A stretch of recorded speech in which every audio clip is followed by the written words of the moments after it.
Commemorating the 20th anniversary of her tragic death. Hard to believe it's been 20 years, huh? Joining us now to pay tribute is royal watcher Neil Schon, who met the iconic princess and her sons several times.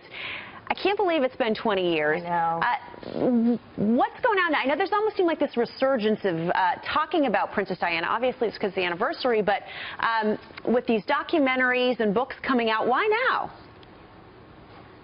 Morning, Heather. Morning, Jackie. Yes, and welcome from London. It's a very strange, eerie sort of atmosphere. I've just been down to Kensington Palace, of course, the former home of the late, great Princess Diana. And while there is not as many flowers, obviously, there possibly couldn't be, but there is a sense of remembrance. There is a poignancy there.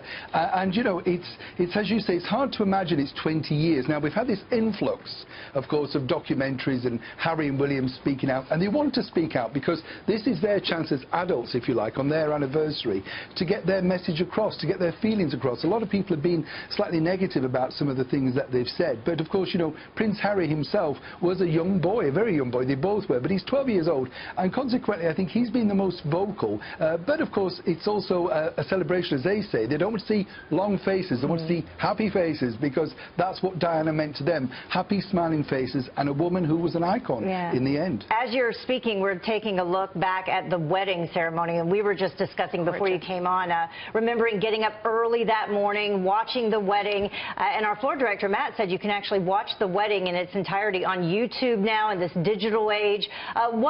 You met Princess Diana, what would she think about all of this going on now? Oh, girls, you must have been about 5 years old when that wedding was.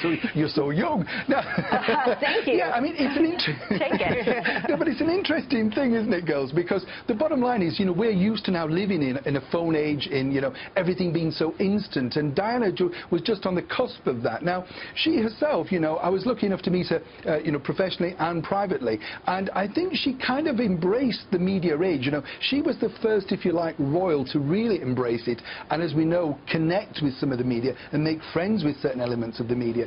I think for her herself, even she would be stunned just at how much she's been remembered and how much her images have lived on, because, you know, we have to remember that, you know, the images are now trapped in time. She struck me, can I tell you, ladies, as very much as a Marilyn Monroe-esque figure. You know, she had this very public persona of a happy, smiley princess, but in private, when I met her at the Ritz Hotel in particular in London, she was more interested in the fact that I'd taken my mum out for afternoon tea, and she was really wanting to connect and see that was how normal was that. And, you know, where she was kind of, she made fun of the fact that I had to go and buy a tie in the shop because I turned up, dare I say, without a tie. And you know, I think she liked that sort of thing about people. She was very much a people's princess, for sure. And I read where you said that she had a secret to the media, and that secret was a smile. And that's something we all remember about here in